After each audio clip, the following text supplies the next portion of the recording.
Okay, welcome everybody. Thank you very much to this is the second and final panel for today's event, the Palmer Forum. And this one is going to look at the authoritarianism as a global phenomenon and how, importantly, and how to counter it. So my name is Bobby Herman. I am the Senior Advisor for Policy here at Freedom House. And while the first panel was primarily concerned with modern authoritarianism inside, in this case, 3 of the leading practitioner states, we're going to broaden the aperture and we're going to look at authoritarianism and how it's gone global in the 21st century. Global in the sense that, yes, it's pervasive in every region, but also, importantly, how regimes like Russia and China, Iran, Saudi Arabia, Venezuela, Turkey, and others, how they are actively attempting to subvert democratic institutions, values, and norms beyond their borders. So with that, to help us unpack this a little bit and get a deeper understanding of the nature of modern authoritarianism and the challenges that we are facing, the international democracy community is facing, and the strategies to confront and hopefully ultimately overcome it, we've assembled an all-star cast, which I think you will agree. You've seen their bios. All of them have written quite powerfully on the topic of today's debate, discussion. And you have the bio blurbs, so I'm gonna repeat those. So let me just say, on my immediate right is Chris Walker. Chris is Vice President for Studies and Analysis at the National Endowment for Democracy. Next to him is Sarah Margon. She's the Washington Director for Human Rights Watch. And last but not least, Dr. Maria Stefan is Senior Advisor and Director of the Program on Nonviolent Action at the U.S. Institute of Peace. So welcome to you all. Thank you again for being here. So let me get things rolling with what is intentionally a broad initial question, and that is that state repression that targets democracy, human rights organizations, advocates, and institutions is certainly nothing new. It's been around for quite some time. So how is modern authoritarianism, that term that we and lots of others use, how is that different? And then how is it different than what's come before it? And what are some of its distinguishing characteristics? And why do so many, including the 3 panelists here, as well as me and lots of folks in this audience, why do we consider it such a dangerous and formidable threat? So let me start on the end with Maria, and I'll go to Sarah, and then Chris. Sure. Well, thanks very much, Bobby, and thanks to you and to Freedom House for hosting the Palmer Forum, and thank you to Suchma Palmer for so generously supporting the forum. I actually brought as a prop with me Ambassador Mark Palmer's 2003 book called Breaking the Real Axis of Evil: How to Oust the World's Last Dictators by 2025. And just to give you a sense of how inspired I was by this book, I realized today that part of it was coming out and it's all highlighted, but it just made me reflect that we have so far to go still to achieve the dream that Mark and many in this room and beyond have had to rid the world of authoritarianism and to promote democratic development around the world. I think, when it comes to modern authoritarianism, a lot of the attributes of authoritarianism today resemble those of the past. And we talked in the first panel and Yasha's keynote address about the dictator's handbook. So there are still the tried and true techniques of delegitimizing and harassing oppositionists, dissidents, blaming dissent on foreigners, co-opting potential opponents, buying them off, using legislative measures to give the facade of democracy. So there are still these tried and true techniques that dictators around the world are using. But I think one real big difference today, which was touched on earlier, is that modern authoritarians have adapted to the digital age. And they have absolutely figured out how to use social media to their advantage. Demagogue populists are exploiting the idea that we can today spread lies, propaganda, and hate more quickly and expeditiously than ever before. I think particularly challenging is the idea that we seem to be in almost a war between truth and anti-truth with this whole fake news kind of phenomenon. And that actually makes it very difficult for people to mobilize against.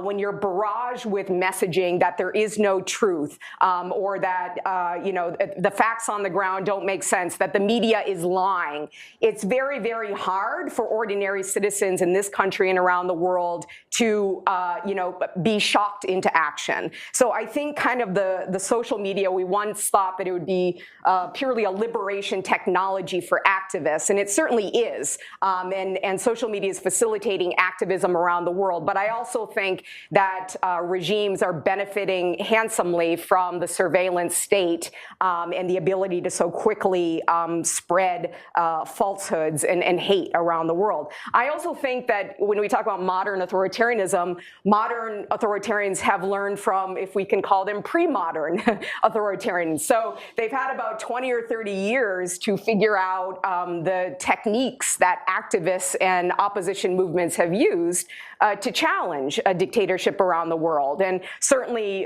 the color revolutions come to mind, Serbia, Georgia, Ukraine, with the mass movements that mobilized around rigged elections, and similarly with the Arab Spring. So I think authoritarians have figured out that you can't just get away with whacking activists all the time. You need a sophisticated strategy that combines kind of soft approaches, if you will, manipulation, use of authoritarian legalism, so expanding or extending age limits, term limits when it comes to time in office. So they're using new cocktails of repression, if you will, to challenge activists and dissidents around the world. So it's become a bit more sophisticated, if you will, authoritarianism 2.0, and not quite as straightforward in the past. And the third thing I would mention is that authoritarians today in this country, around the world, are exploiting the profound social and political polarization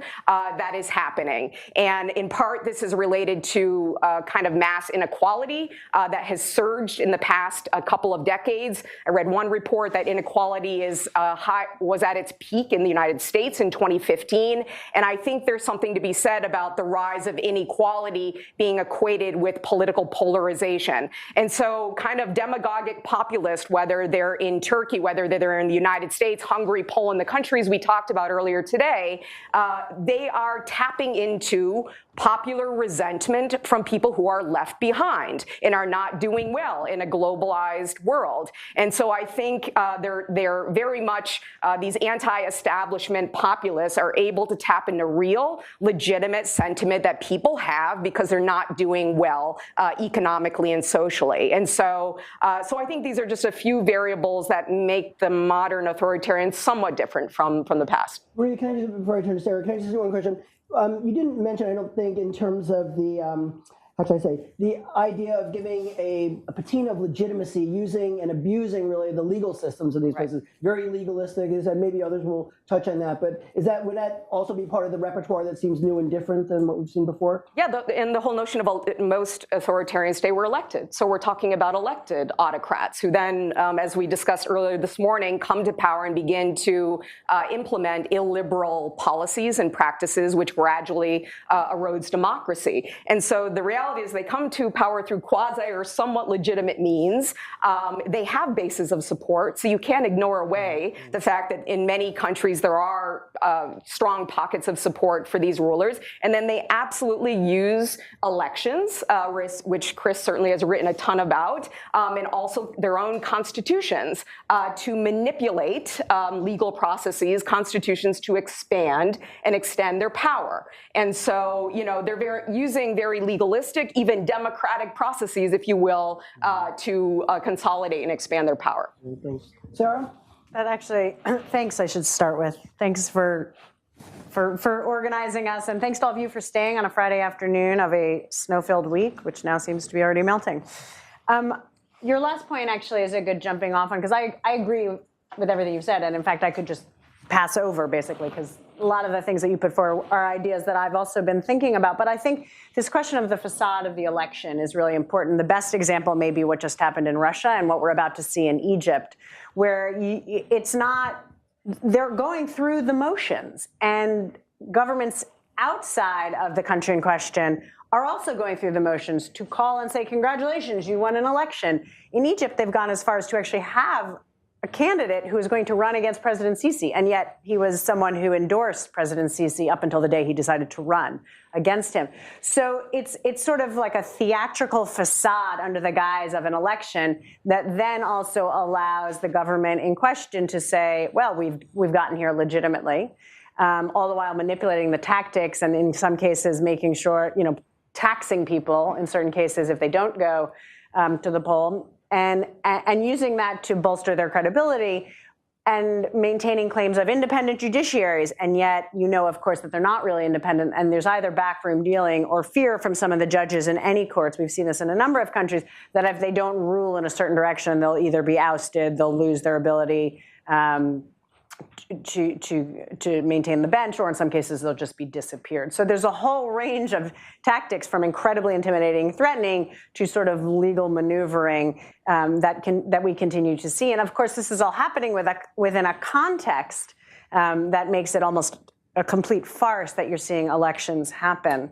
The three other points that I wanted to raise that tie into that. One is, I think, we've seen this claim of new authoritarians or sort of modern populists to use universal rights as an impediment to actually getting what they need done. And so that means that instead of everybody having the same rights, I have rights, you don't. This goes to your point about sort of the vulnerable and the marginalized, but becomes a question of how does a government address those who have been left behind. And often we have found that it's not just a question of a political system or gaming the system, but it's also a question of weaponizing human rights so that they apply to some but not to others. And they only apply to some of those individuals when it's relevant and behooves the authoritarian leader to do so, because it will ultimately benefit them to stay in power. So we've watched this manipulation of basic rights and universal rights happen time and time again. And that, of course, ultimately ends up undermining the entire system, which is very fragile as it stands, because not only is it trying to stand against attacks from straight up autocrats and despots, but now people who claim to use the language. I mean, look at the language that the Chinese are using. And meanwhile, they're adjusting the system, and President Xi is now going to be a president for life. But these questions of freedom and it's very manipulative, and for the uninformed, it sort of throws into question what is defined as freedom and rights, and what does that mean within the larger principles of a democracy. The two last ones I want to raise are, one is, I think, the proliferation over the last 25 years of civil society and independent media. And when I say civil society, I don't mean sort of development-oriented organizations, but more political, human rights, rule of law, lawyers associations, democracy organizations that you guys have funded. The proliferation of those predominantly independent organizations and the media creates a new challenge, because many of these governments or these leaders are subject to a very different kind of scrutiny that didn't exist, the pre-modern authoritarianism, as you called it. And I think the question there is, how do these governments subvert themselves so they don't have to be subject to scrutiny? And there you see the shutting down of many media outlets. You see the jamming of radio waves. You see, legislation to ban NGOs from taking foreign funding. And all of that happens at the same time that they're sort of trying to use a megaphone with their own media outlets and strengthen government media. And even you see these gongos, as many of us call them, these government-funded NGOs that get out there and do ostensibly the same things that we do. It's just they're towing the government line time and time again. And so that is very new, and watching how that plays out within the larger sphere to clamp down on rights, to clamp down on basic independent freedoms, that's a very different shift. And I would suggest that actually governments have to spend a lot of time doing that, because in certain cases, while they may have basically stop some of those NGOs from existing and squelch civil society's ability to speak domestically, they still have to deal with the external factor. And that isn't just from international NGOs like my own, but it also comes from many exiled voices, some of whom have gotten professor positions at various international universities, or they have just taken their NGOs and moved from the capital they were in for 25 years to another part of the region where they may have a little bit more space. And so what's noticeable, social media certainly helps this, but it's not just social media, it's also the mobility of civil society and the ability to engage from outside a country, which has a different impact and sometimes is seen as less relevant, but nonetheless keeps the voices alive. And that transmission of information through the fissures of an authoritarian regime, I think, are really important. And then the final piece I would say is social media, because I think, your point about surveillance is hugely important. I mean, we often, when we put things out, we are constantly being trolled by the Syrian electronic army, and they're trying to hack our email and get into our files. And we're well aware of, the Chinese are always on us. We're well aware that this happens, and we take, tons of precautions. But we're an international NGO, and so it's very different for us than it is for activists in a lot of these countries. But I think at the same time, the real-time effect of social media, the ability for so many to get past some of the firewalls with the VPN, has made it so easy to get information. My 75-year-old father sitting up in New York knows exactly what happens and is constantly forwarding me tweets just because he's watching them. What are you guys doing about this? Do you know this is happening? And so while he may not be an activist necessarily, it raises the specter of interest in people who are willing to engage, whether it's to respond to what's going on in Malaysia or Thailand, or to push, the US government, in my father's case, to do something about it. So there's a lot more information out there than there was before. Even in Syria, where we haven't been able to go for the last 3 years, I think, we have an incredibly vibrant network of people that we talk to on a regular basis. And even though many of them have now fled the country, they have other networks. And so it's sort of a chain reaction where you are able to still pull information. Where it becomes really problematic is when the government just cuts off all communication, like we've seen in Eastern Ghouta, where it's been really hard for us to talk to people because there's just no electricity, and they just can't access. So I think I'll stop there. Those are a couple other pieces to bolster Maria's point. Let me pick up on one point. Say a little bit about whether you think the tactic or the strategy on the part of the authoritarian governments, modern authoritarian governments, to vilify those in civil society, to paint them as people who bring in values that are alien to the culture. They're disruptors of the stability. How effective has that been? It's a good question. I think in some cases where there's a willing audience, it's very effective. And this question of truth versus anti-truth, or the Western versus non-Western values, is definitely one that seems to have gained steam in recent years.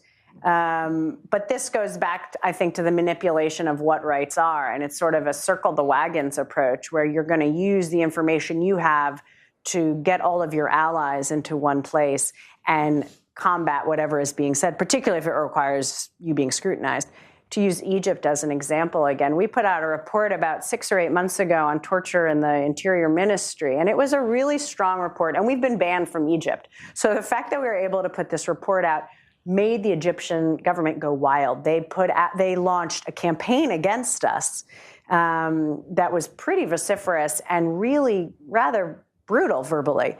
And we know they don't like us. We weren't surprised about it, but what we were most concerned of would be the blowback to some of the organizations we had worked with and who were still in that country. And so our response was to do a video with an Arab-speaking colleague that was less than 2 minutes, and we were able to disseminate it pretty widely throughout Egypt and the region, which basically took each separate point and simply and clearly rebutted it. And so that was our tactic. It actually ended up being viewed quite significantly, and interestingly, the Egyptians are now launching an investigation into torture in the Interior Ministry prisons. So that seemed to have worked in that instance, and we were able to flip their attacks on its heads, but it isn't always quite that clear cut. Chris? So I think I'd start by commending Freedom House for organizing this event and making the Palmer Forum an institution in DC. It's critical at a time when people are trying to situate themselves on some very complex issues related to democracy and human rights. I think what I'd like to do in the short time I have is to try to emphasize some of the distinctions and differences between authoritarianism from the Cold War era and what we confront today. And I would argue that today's challenges they're more problematic, they're more pernicious for a variety of reasons. So if you look at what we might call the authoritarian trendsetters today, put China and Russia at the top, and have a set of countries that have the capacity to project influence beyond their borders, Iran, Saudi Arabia, even countries that are smaller, like Azerbaijan, which has wreaked havoc in democratic institutions in Europe. It's a country of 8 million. Nevertheless, I'd put it in this same conversation in terms of how the instruments of the state can be used to undermine democratic accountability, both within but beyond state borders. So what I would emphasize is today these governments are very adept at using the forms of law to undercut their political oppositionists, independent civil society, independent media. So it allows them to retain a veneer of modernity, to seemingly follow the law in their ambitions to undercut it.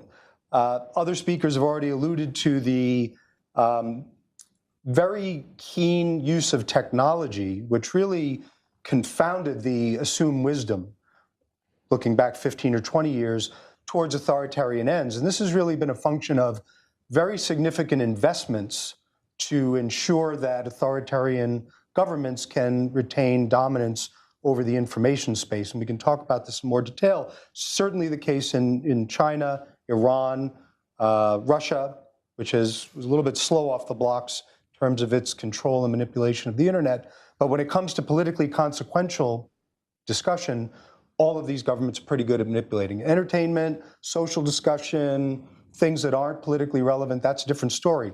Politically relevant conversation, they're quite good at managing it.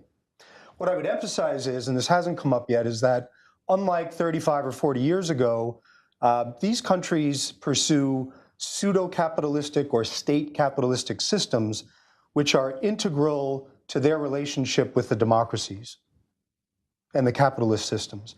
And so if we move from the domestic level of manipulation and control that the authoritarians have today, which is quite effective, we move to the international level, we see what I would call flawed Cold War era assumptions about today. And that is, while China and Russia have been very adept at closing their own countries to interventions in the cultural and political, educational space, media space, others have alluded to the way in which, for example, our international broadcasters in the era of the internet and globalized information have a very difficult time, given the degree of obstruction in countries like China, where Radio Free Asia is blocked, Russia, where Radio Liberty has undergone just horrible degrees of repression on so many levels, and in Azerbaijan, where Radio Liberty, just to come back to that country, it's a smaller example, but an important one, where Radio Liberty, Radio Azadlik has undergone just grotesque forms of repression. All of these things are happening to state-backed entities from the democracies, and Deutsche Welle and the BBC have undergone certain forms of repression in these places. What Russia and China have determined is they can retain effective dominance over their political space while having essentially a wide open opportunities to engage in the democracies. And this is different from several decades ago. So today, as I think most people in this audience are aware, China and Russia can engage in our media systems and our information space pretty much unfettered. They may have to register at a very administrative level through FARA, which is a recent development in the case of RT, but they're not blocked here. You go to any hotel room in the United States, watch RT, probably in Espanol as well, if you'd like, documentary. So they have access to our systems, we don't have access to theirs.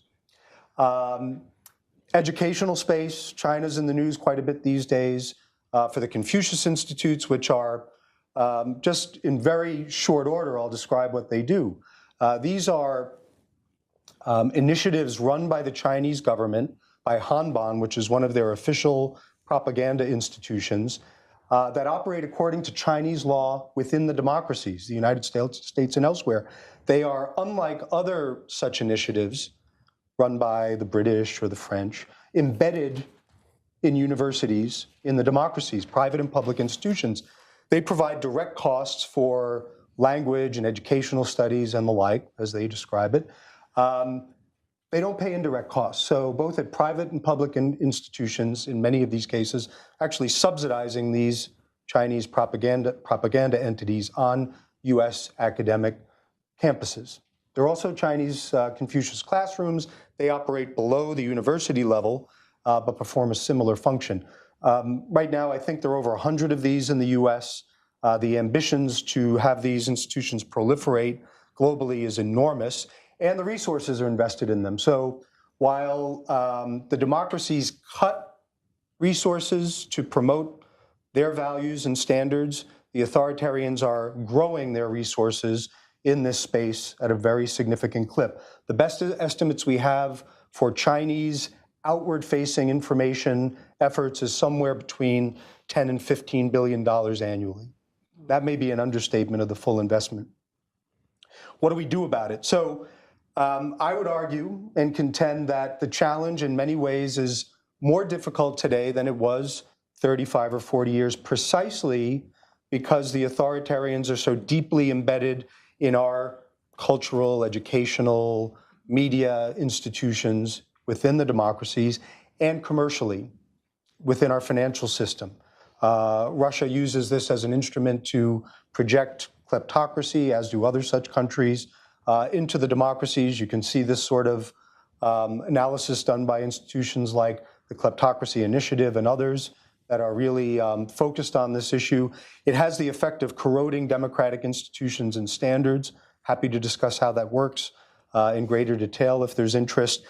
I think what we're facing is today this challenge of developing what might be called a society-wide response within the democracies to this authoritarian challenge. If we're talking about countering the authoritarian challenge, leaving it simply to official bodies won't be sufficient, although there has to be a much more meaningful response from the official level within all of the democracies. Australia's government is attempting to do this now in extremis, given the degree of China's engagement there in their media and their economics and elsewhere.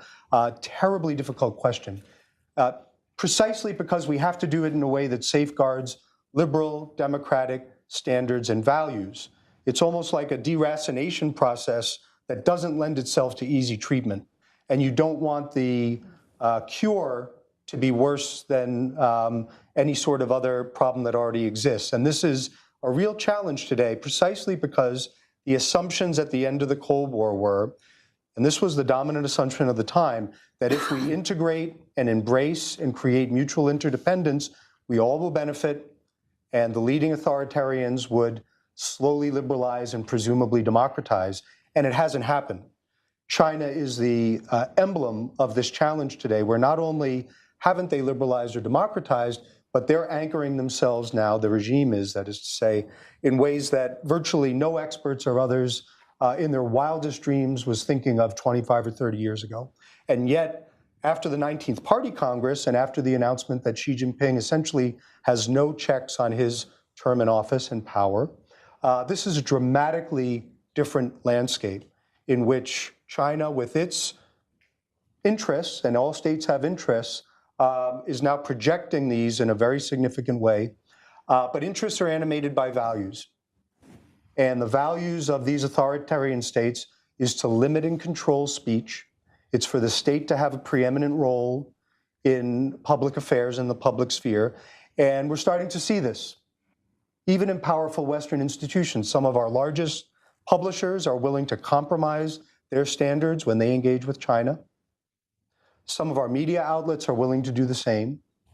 And I think the logical extension of this, without any change in the trajectory of this dynamic, is less freedom, less speech, rather than more freedom and more speech, if the pendulum continues to swing in the direction of the authoritarian preferences.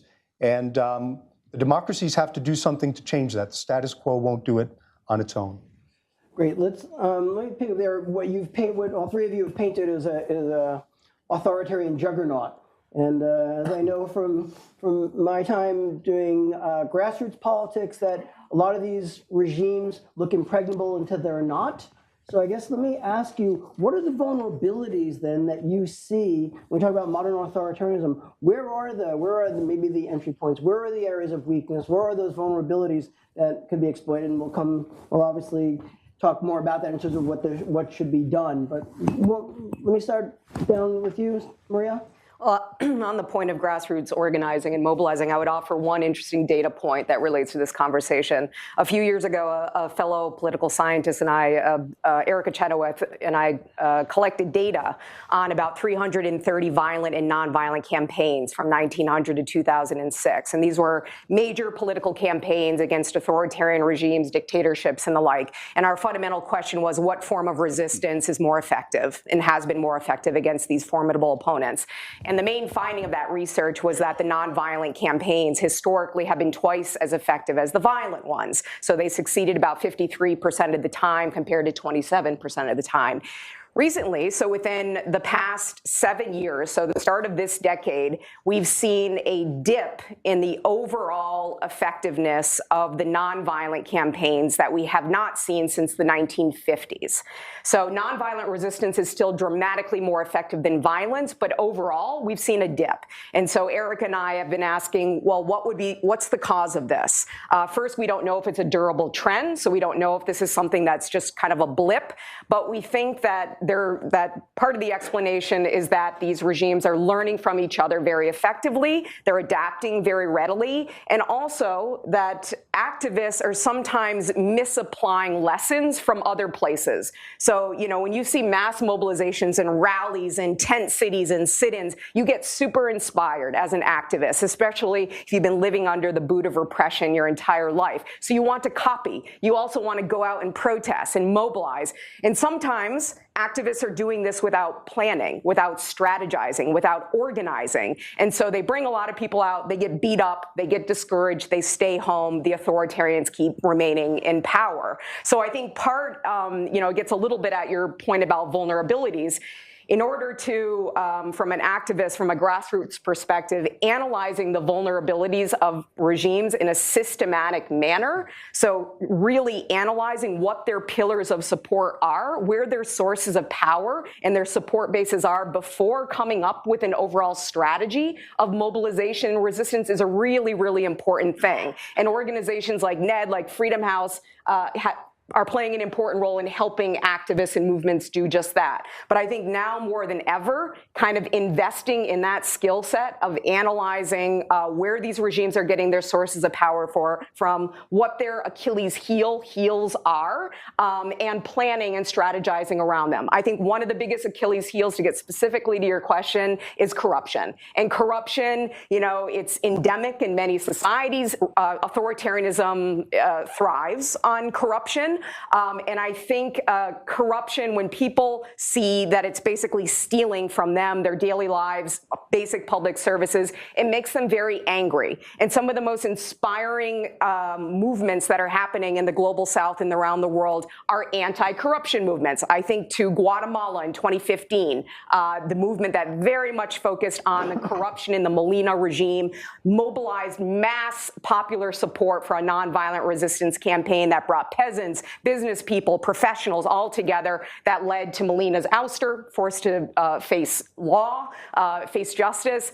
Similarly, in Burkina Faso, the Ballet Citoyen youth-led movement, one of the most amazingly creative nonviolent movements in modern times, led by youth who are hip-hop artists, targeting very specifically corruption in the regime and how it was affecting people's daily lives. I think in Russia, we've seen manifestations of truckers protesting impositions of the platon, this tax that was imposed. So I think this is one very big Achilles heel that also happens to be a source of galvanization for movements around the world. Sarah, are there other things like corruption? And I think that's one that's maybe the easiest to point to, and some that modern authoritarianism seems to be quite vulnerable in that. And of course, wherever you have corruption, you have to have repression. Those things have to go hand in hand. Are there other things that we might say is sort of modern authoritarian? There might be those Achilles heels. I want to throw something out that could be a little bit controversial, which is I actually think we may not have seen it across the board yet, but I think increasingly what we're going to see as an Achilles heel is the boogeyman of countering terrorism. And I raise this because I think one of the things we see that allows autocratic or leaders who are increasingly centralizing their power to do what they're doing is the fear of terrorists. Define terrorists however you will. In some countries, it's independent thinkers. In some cases, it's academics. In some cases, it's just Muslims walking on the street. But it is defined from Kenya to Pakistan to Syria in so many different ways that I think ultimately, if you look at the experience where a collection of governments have conquered the terrorists in a heavy-handed way, what you actually see is that they're reborn very quickly. And I think this goes to the analysis that we have done time and time again, that the heavy-handed approach to fighting terrorism, a hyper-militarized approach to fighting terrorism, doesn't really work. It may win the battle, but it doesn't win the war. Iraq is probably the best example where on the heels of defeating al-Qaeda in Iraq, the very heavy hand of the Iraqi government and al-Maliki ended up basically leading to the creation of ISIS, not because the U.S. had departed solely, the U.S. military had departed from the country solely, I would argue, but actually because the ostensible inclusive government that Maliki promised on the heels of that defeat never actually bore fruit. And what he ended up doing was creating a very Maliki-centered government that made people feel alienated, disempowered, disenfranchised. And as a result, while he amassed power, many of the Iraqis in the country looked for other avenues to have their voices heard. That was coupled with a whole lot of violence from the security forces. And so that deadly combination under the guise of continuing to stamp out terrorism didn't work. I think we see the same thing in Egypt, where President Sisi has amassed a lot of power under the guise of, addressing instability and security. I worry greatly that we're seeing the same thing in Kenya, where a new president is basically bungled an election and seems to have counterterrorism as a top concern, legitimately, given that difficult part of the continent. But at the same time, I think if you asked Kenyans what their top concern is, they probably wouldn't say, please, stamp out civil society, or at least, make them very vulnerable, go after the media, because my top concern is fighting terrorism. I don't think that's what you'd hear from Kenyans themselves. And so while we may not be there yet, I think down the road that is going to be a very clear Achilles heel for authoritarians or leaders who are trying to become authoritarians. Erdogan has done the same thing in Turkey that I think is worth mentioning. Chris? So I might answer the question by alluding to one of the points that was made in a report we released in December called Sharp Power, Rising Authoritarian Influence. And one of the points that came through there was that the leading authoritarian states, while they've become more active militarily in the last few years, if you look at China in the South China Sea, or if you look at Russia in eastern Ukraine or Syria, they're certainly more active there. But I would argue that most of their influence projection has come in the non-kinetic sphere. And one can say that they've recognized that their investments in media and education, culture, and so forth, hundreds of millions of dollars, billions of dollars, is a reflection of what they think is most important and valuable from their perspective. And in a way, they've adopted the forms of things the democracies used to do in earnest. They're mimicking them. We contend that what they're doing isn't sharp power. It's not oriented towards attraction and persuasion in the way that Joseph Nye has argued this since he coined that term. But it's really something different. I think they're failing at soft power. I agree with Joe Nye in that respect, but they're not ineffective in what they're doing. And hence, we need to recognize that the projection of media influence, their co-opting of educators and political scientists and political analysts in the democracies is meaningful in some way. And I think if we were to look at their vulnerabilities, we would almost reverse engineer this and say, part of the reason they engage so fiercely and with such investments in this space because they know it's important. And I would argue that the democracies have been a bit asleep at the wheel in the last couple of decades, and that we need to refresh our capacity to make arguments about our systems with all their flaws and problems, not just let the bad guys make the arguments about our system and amplify the problems in the way that all the countries I've alluded to do on a routine, daily, hourly basis. There should be some contestation in this space, of which there's very little. So the leading political figures in the democracies over the last decade, it's very hard to identify any political leader from any of the leading democracies in the last decade or so who would routinely make the arguments on behalf of democracy. They might do it ritualistically. They certainly wouldn't do it in a way to try to engage China or Russia or Iran in a meaningful way on that level. And I think there's a vacuum there, and that vacuum's been filled. And you know what happens when vacuums are filled. So I would suggest that part of the vulnerability can be seen in the things that these regimes value. I think just to take it one step further, the vulnerability of the leading authoritarians, and I'll use China as the example, and I'll steal an idea from China expert Andrew Nathan, that the birth defect of the Chinese system is the fact that it doesn't have democratic legitimacy. And I think you can apply that across a wide range of such countries. That's precisely why they fight so mightily to repress and censor within their own borders. And in an era of internationalization and globalization, they're now applying adapted forms of that same logic. It's in the DNA of these regimes beyond their borders. And I'm happy to give more examples, but I think unless we're responding to this in a consistent way, unless we're investing in the sort of initiatives and ideas that can contest what we're now facing from the illiberal authoritarian states, I don't see things changing in the near term. Chris, how much work do we have to do to rejuvenate democracy, whether it's here at home or elsewhere, to be able to make that, have somebody saying stand up, not just perfunctorily, but really make the case? Isn't it part of the sort of democracy brand we know has sagged a little bit? Is that part of the... There's no question that's a significant part of it. I think in the aftermath of the financial crisis, the leading democracies' brand took a hit. But this isn't the first time that's happened. If we were sitting here in the mid or late 1970s, it would have been a pretty gloomy discussion. Stagflation, the price of oil. At that time, analysts couldn't know what was about to happen in East Asia and Central Europe, Central and Eastern Europe. The third wave of democracy was already underway, or the waves were coming in. We didn't know it at that time.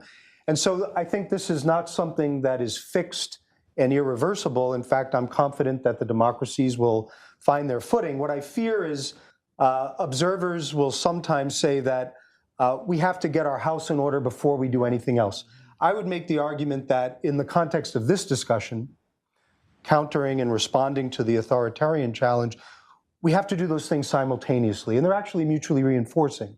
So the stronger our own media systems are, the stronger the integrity of our political systems are, the probity with which our political leaders behave at all levels will strengthen our ability to respond to the authoritarian challenge. So I wouldn't do one or the other. I would argue that we are best served by doing both at the same time. It's not necessarily appreciated or seen as a strength, but the fact is that democracies both can't and won't hide their shortcomings. They're out there, and that's how you move forward as a society. Let me open it up. We've got about, I'd say, 15 minutes or so. So please, Chloe, let me start here, and then Arch, and then Dick. Yeah, Mike coming.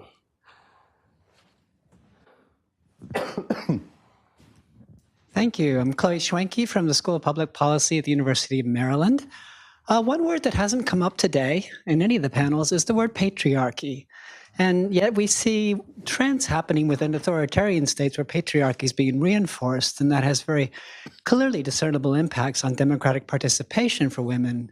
I would be really interested to hear what you think that the impact will be of the global women's movement, which is unparalleled in human history, on the impact of that on authoritarian states and the degree to which women's political participation might be influential in pushing back against authoritarianism. Sure. Anybody? Oh, that's great. That's a great question. Incidentally, the 2017 Women's March, the day after the inauguration, was the largest demonstration in U.S. history. So that's not bad.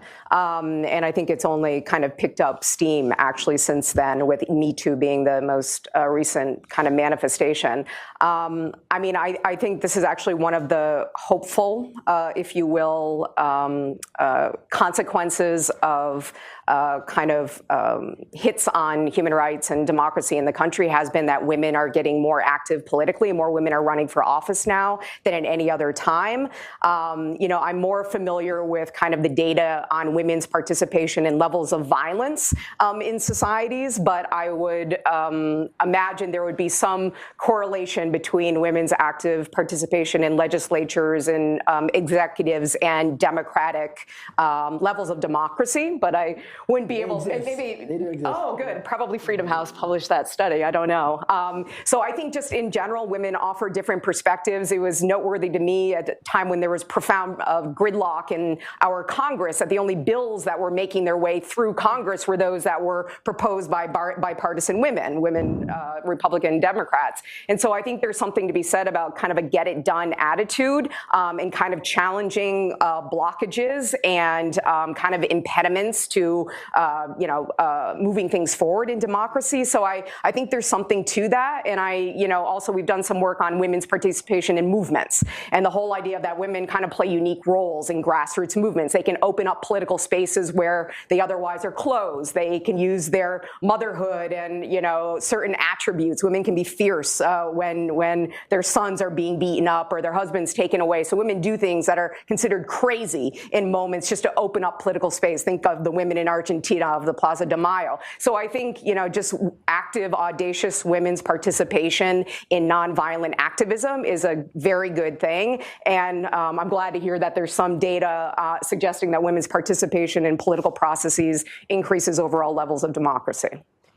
I would add one thing, I think, which is, I agree with all of that. I think as we look at attacks on vulnerable and marginalized communities, the women, LGBT, and religious minorities tend to be sort of the easiest to go after. And in thinking about the Trump administration's own attack, while they are pro-women's empowerment, ostensibly, and Ivanka's out there pushing this agenda for women, you see more cuts to women's rights in this country than equal pay.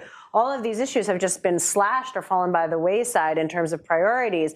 And then on the flip side, you have the Mexico City global gag rule that is the most severe that has ever been implemented by any single Republican administration, so that it's not just $500 to $800 million of health funding that will be affected by this rule, but we're looking at somewhere between $6 and $8 billion of U.S. overseas aid that will go towards not just women, but also family and community health, which is going to have an impact at the very base level of their ability to engage in movements, to push back. You can't push back against authoritarian regimes when you can't get the neonatal care that you need.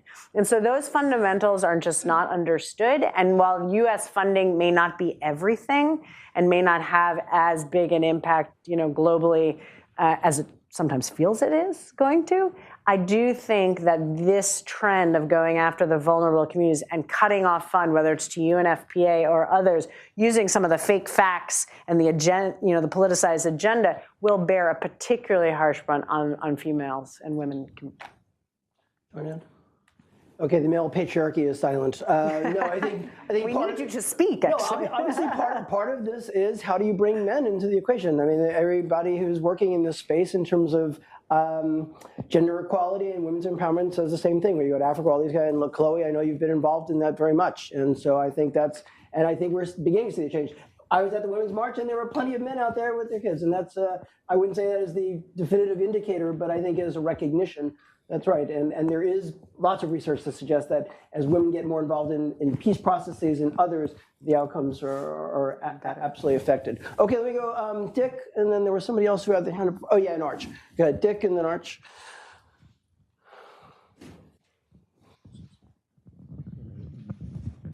Thank you. I'm Dick Morningstar, and I'm at the Atlantic Council. And since the country came up, I was formerly ambassador to Azerbaijan, which was certainly a challenging experience.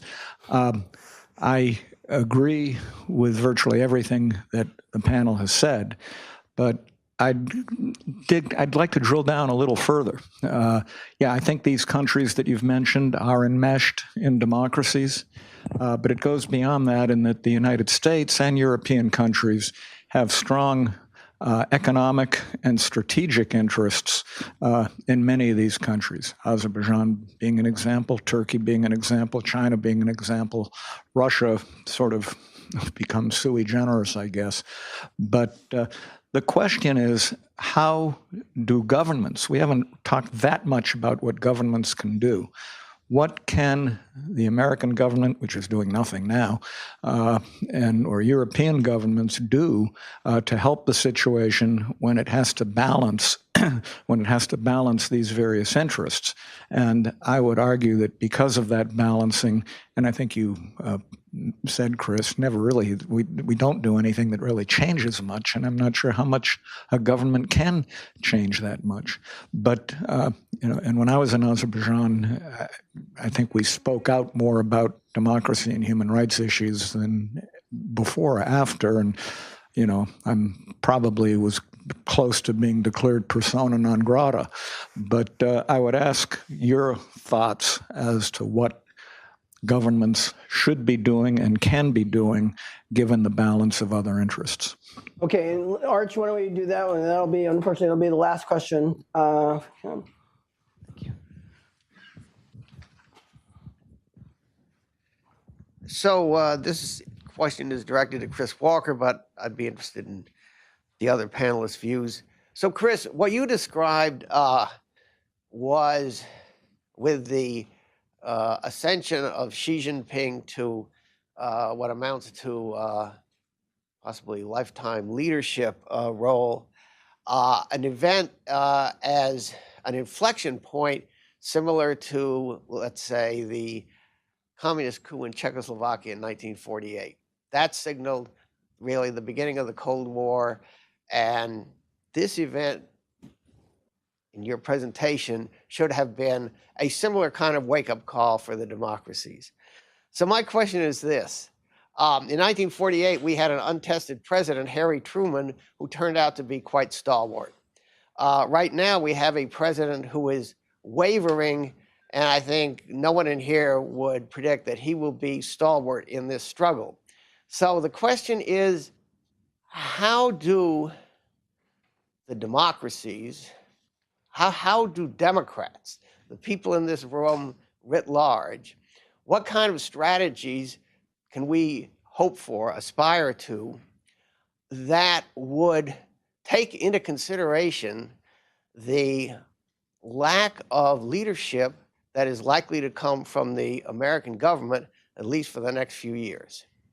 Okay, so we've got two questions. We've got one, what do governments do? And then the other one is, governments are not going to do very much, so what does civil society and others do? So, Chris, let me start with you. So I'll do my best to address the questions which are related at one time. So I guess the one thing I would say, Arch, is that if you look at the analysis from 20 years ago of where China would be, by and large, it would be liberalizing at some level, and that hasn't been right. And I'm not saying that won't necessarily change at some point in the future, whatever adjective you want to put in front of that. But I think the fact that the top Chinese leadership has signaled they're not going anywhere means that actors within China and outside China have to recalibrate their thinking in the sense of how they relate to China. I would argue something akin to this has already happened with respect to Russia over the last 5 to 10 years, where the Russian leadership's willingness to exert its influence in ways that very few people imagined going back a decade or so ago has required the smaller, less powerful actors around Russia to recalibrate their thinking about how they behave, especially at a time over the last decade when the US has become less engaged, certainly in Central Europe, the area of the new democracies. So that has geopolitical implications, but it also has standards and values implications. I think Ambassador Morningstar's question is a very important one, and it's a perennial one. How democracies find ways to, on a number of levels, both recognize the proper interests in security, energy, militarily, terrorism, and so forth, while they also stay true at some level to their own preferences in terms of values and standards. I would say two things. One is, in the long term, if you abandon or don't sufficiently support people within countries that have significant corruption problems, like Azerbaijan, those problems metastasize. And you can see that now in the Council of Europe, just to give that example. You can draw a line pretty much to the influence, the money, the ambitions of the leadership in Baku to reach out beyond their own borders, not even just to the Caucasus, but well beyond that, into Europe. And so at some level, stipulating it's extremely difficult in these closed systems where the principal ambition of the top leadership is to preserve their power, often as long as they can. It's extremely difficult to do that, but I think we, at some level, need to stay true to that.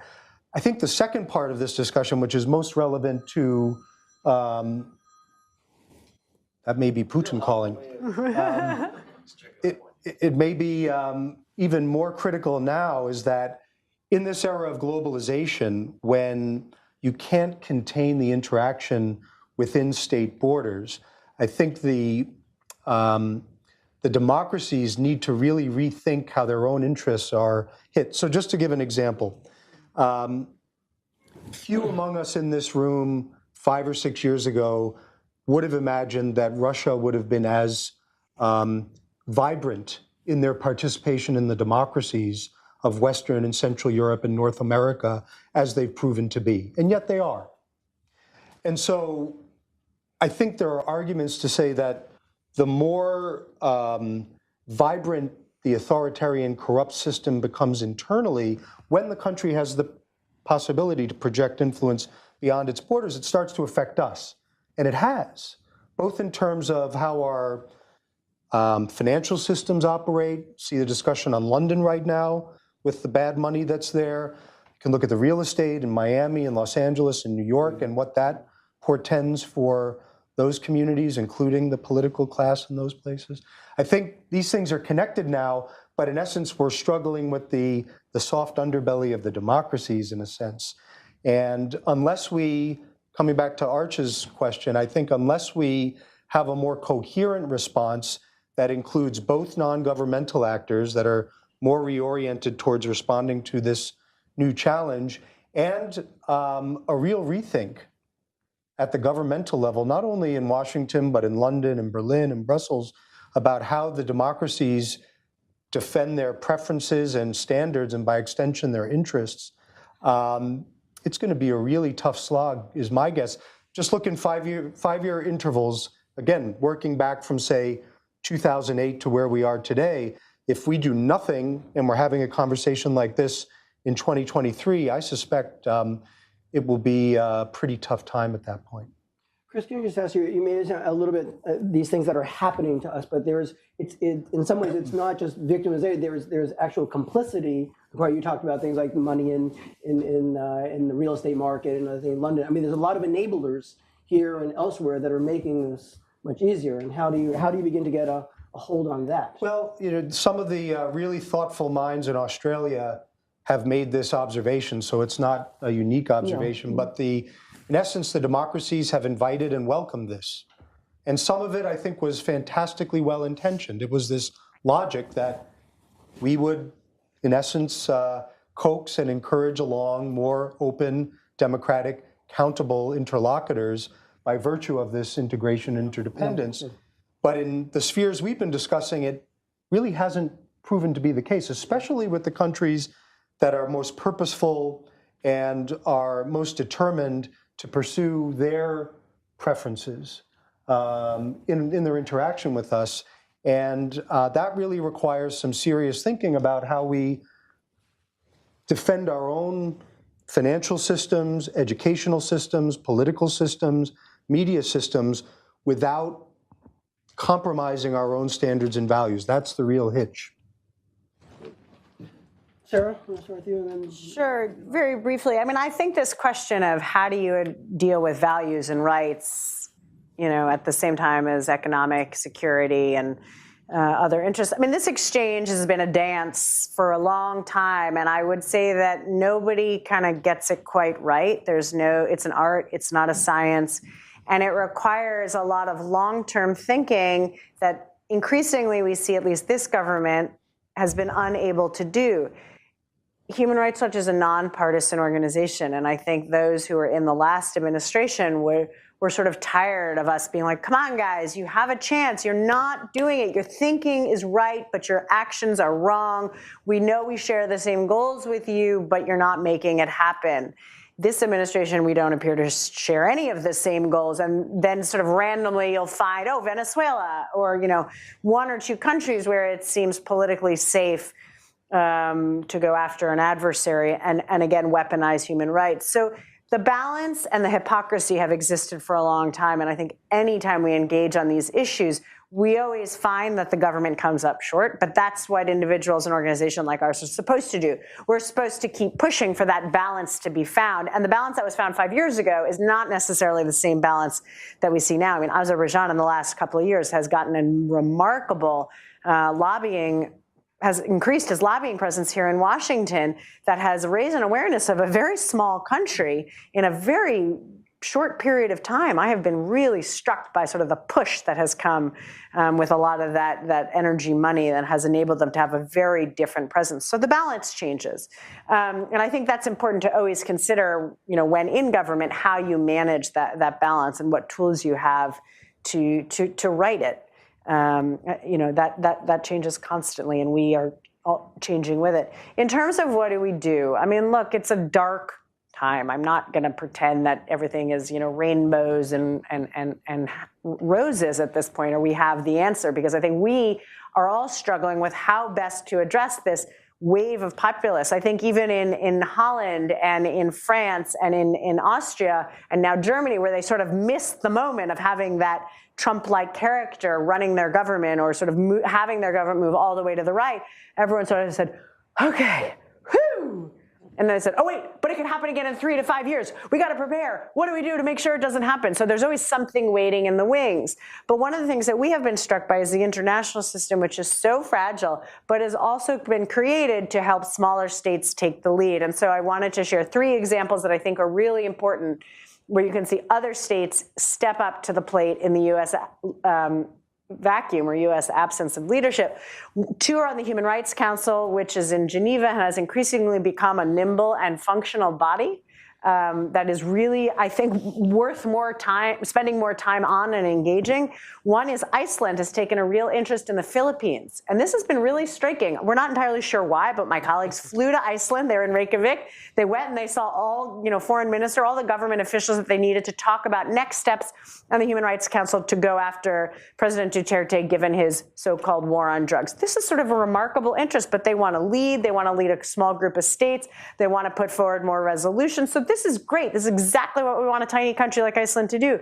Sweden at the UN Security Council, while not permanent and non-voting in quite the same way, their work on Syria to move the resolution recently was tremendously important. Now, of course, no one actually adheres to the consequences in any of those resolutions, but the fact that Sweden is pushing and seems really interested to keep pushing, to me, is hugely, hugely important, and something that we need to see more of from those non-permanent members on the UN Security Council, particularly given the paralysis we've got between Russia and China. And then lastly, the Dutch, also on the Human Rights Council, were able to work a really difficult situation last in the fall to get a resolution on Yemen and the Saudi coalition conflict there.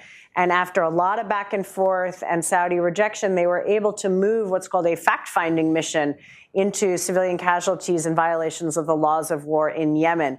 It's unclear to me why Saudi ended up agreeing to this, because it was exactly what they didn't want, which is being scrutinized. But it is going forward. There are investigators on the ground in Yemen, and it is all because the Dutch stood their ground. Dutch is not, they don't have a great presence on this. They have a big defense industry that has been supplying weapons, but they stood their ground. So those are three very distinct examples that I hope will bring about more smaller countries. They probably don't like being called smaller countries, but other countries standing up and using the system for good. Sir, would you just say that that's a sense of, and I know we're just hear from Maria, and then we're gonna bring this to a close, but is some of that an idea that there seems a vacuum now with the U.S. and others retrenching, that it's really imperative on some of the stronger democracies, many of the Nordics, to step up into that space? Yes, and if there's not an absence, there's a dramatic inconsistency. And so because the U.S. is either absent or completely not dependable, and who knows what's going to happen now with Pompeo likely to be confirmed and Bolton coming in on April 9th, I think the expectation is that everything veers massively to the hard line, and that makes them even more absent. Yeah. Maria. Yeah, those were great examples of other countries. I would just say back on the U.S. government front, I think, it's not the easiest time to be working on human rights and democracy in the U.S. government, whether you're in the State Department or USAID. So I think, and as a former State Department person, I would say any opportunity to promote solidarity between those still serving in the U.S. government and who care passionately about these issues, and those on the outside, and NGOs, foundations, opportunities to convene, swap notes, build solidarity are priceless. So I hope some variation of that could happen. I would also say the executive is not the only branch of government. We actually had at USIP a couple of days ago our first bipartisan dialogue, and it featured the two co-chairs of the Lantos Commission, so Representative Holtgren and McGovern. And it was pretty amazing what bipartisanship can achieve on the issue of human rights. And you want to continue to support and encourage Congress to amplify the voices of activists, frontline defenders, and make their stories heard, visit them when you go into country. So there are things that Congress can do very strongly and importantly to support civil society. I would also say, since I don't think there will be less funding for DOD and the military, a resource that I would flag for folks here is that Admiral Dennis Blair a few years ago spearheaded a manual for militaries. It's called Military Engagement, and it's all about how militaries in democracies can support democratic transitions in non-democracies. So it's all about everything from the use of military to military training, professional development, IMET, security assistance, how you can use these levers to nudge security forces and by extension their governments in a democratic direction. So I think this may be a tool that could have some resonance in this administration, and it's worth flagging. On the overall, what can we do to support? There's plenty of evidence out there that democratization is strongly enhanced and strengthened by nonviolent resistance movements. There's plenty of independent studies that document this. So I think anything that can be done to allow activists and organizers to do their job effectively, efficiently, without a ton of paperwork and reporting and burdensome, donor requirements, help them do their jobs, help them connect with people in their communities, support organizers. That's probably the best antidote to authoritarianism around the world, is investing in organizers. So I'll leave it at that. We forget that we look sometimes at the darker spaces, but we have to know there's also incredible resilience. And for those of us who are fortunate enough to travel and talk to activists out there, as well as what's happening here in the US, there's reason to be hopeful. Hope in hard times. Thank you very much. This brings to the close of the Palmer Forum. Please join me in welcoming